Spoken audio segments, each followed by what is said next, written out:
saya sampaikan sekali lagi hanya tertutup untuk keluarga besar oleh kekuatan etika politik dan kebenaran di dalam. Kurang lebihnya mohon maaf, akan dengan mengucapkan syukur kehadirat Tuhan Yang Maha Kuasa. Dengan ini daerah PDI Perjuangan Tenggara Barat secara resmi saya nyatakan dibuka.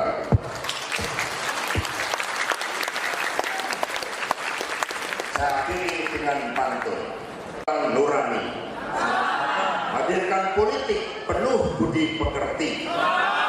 Siapa yang bohong penuh ambisi dan ingkar janji, terkena karena pala dari yang ilahi. Terima kasih.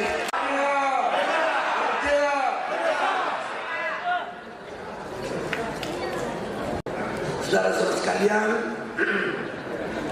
setelah ini Pak Sekjen akan konferensi pers. Tempatnya sudah disiapkan Pak.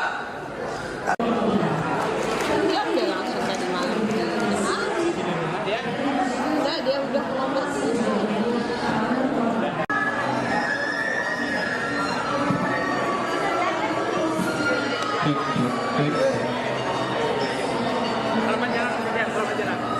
Selamat jalan.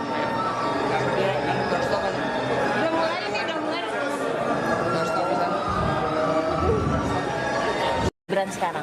Jadi berdasarkan konstitusi, capres dan cawapres diusung partai politik atau gabungan partai politik, dan PD Perjuangan, P3 Perindo Hanura sudah mengusung Pak Ganjar dan Prof Mahfud MD.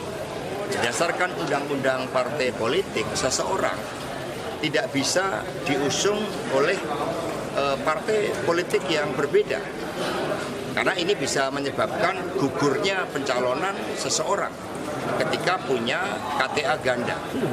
Ini diatur dalam pilkada, sehingga di dalam pilpres pun maka capres dan cawapres tidak boleh memiliki KTA ganda.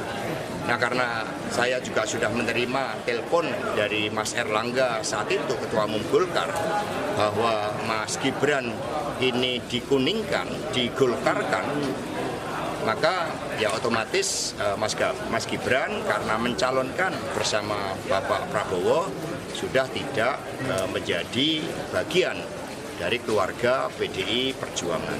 Artinya dipecat, Pak? Ya, suratnya sudah dikirimkan, ya artinya etika politik harus dipenuhi. Artinya Mas Gibran yang sudah pamit melalui Mbak Puan, yaitu artinya pamit untuk dicalonkan dengan Partai Gerindra dan Partai Golkar. Apa kesulitan dari PDIP dalam memecatnya? Oh, nggak ada kesulitan. Ya, kita melihat bahwa inilah politik itu berbicara tentang etika. Publik dan rakyat yang menyuarakan itu. Jadi di atas partai itu ada rakyat. Pak, kalau dia masih memegang KTA itu artinya secara resmi dia masih PDIP kan, Pak? Oh tidak, karena kalau secara resmi PD Perjuangan, Mas Gibran tidak bisa dicalonkan oleh Partai Golkar. Itu ketentuan konstitusi kita, kecuali mau dilakukan perubahan lagi. Kan kemarin sudah dilakukan perubahan untuk usia dan pengalaman, nah ini kecuali mau dirubah lagi. Publik membandingkan sikap PDIP terhadap Budiman dan Mas Gibran. Budiman dipecat tapi Gibran tidak, Pak Hasto. Ya, Mas Gibran kan pamit, Pak Budiman nggak pernah pamit saat itu. Ya, sehingga sudah jelas sifatnya pamit itu adalah suatu bentuk pengunduran diri. Pak, soal hak angket yang disampaikan Pak Masinton, Pak Masinton. Jadi hak angket ini bukan Pak Masinton. Jadi hak angket ini merupakan hak dewan. Inilah fungsi pengawasan balance di dalam of power itu. Nah, sehingga DPR memegang fungsi kontrol melalui hak atas interpelasi, hak angket, dan hak untuk mengajukan pendapat. Ini harus dihormati. Tanpa adanya hak yang dimiliki oleh Dewan, pemerintah akan cenderung melakukan abuse of power. Maka kemudian muncullah itu. Ketika persoalan sudah terkait dengan rekayasa hukum di Mahkamah Konstitusi, dan ini disuarakan oleh seluruh tokoh yang memiliki nurani, disuarakan oleh Mas Gunawan Muhammad, kemudian oleh bahkan Hakim MK pun banyak yang mengatakan seperti itu, Pak Ahmed Awaludin, kemudian budayawan Butet, begitu banyak tokoh-tokoh cendekiawan yang menyerukan bahwa demokrasi Indonesia masuk di dalam sisi-sisi gelap, maka suara kebenaran inilah yang kemudian menjadi satu tentang pentingnya fungsi pengawasan dari Dewan. Ini Pak, responnya terkait pernyataan Mbak Puan dengan kawan lama yang sekarang jadi lawan baru. Apa ini awal mula dari perlawanan kepada lawan? Ya, partai sudah memberikan semuanya ya kepada Pak Jokowi dan keluarga. Kami jujur aja sangat sedih. Kami nggak pernah meninggalkan. Tetapi ketika segala sesuatunya itu too much, ya maka partai tetap kokoh pada jalan konstitusi. Sehingga ini sudah menjadi persoalan untuk menyelamatkan demokrasi, agar demokrasi tidak dikebiri, agar Mahkamah Konstitusi benar-benar berdaulat kembali sebagai bentengnya demokrasi. Dari jasanya Pak, kalau saya terkait dengan soal pemajulan jadi presiden gimana Pak? Ketua MK Anwar Usman terancam sanksi dan putuskan Selasa besok. Tanggapannya soal Ya, kami percayakan pada Mahkamah Kehormatan Mahkamah Konstitusi, percaya pada kenegarawanan dari Prof. Jimli.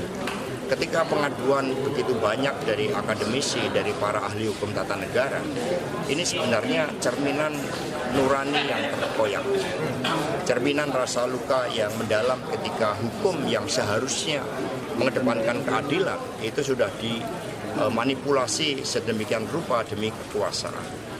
Sehingga kami tetap sayang dengan Pak Jokowi, tetapi bagaimanapun juga cinta pada negeri itu di atas segalanya.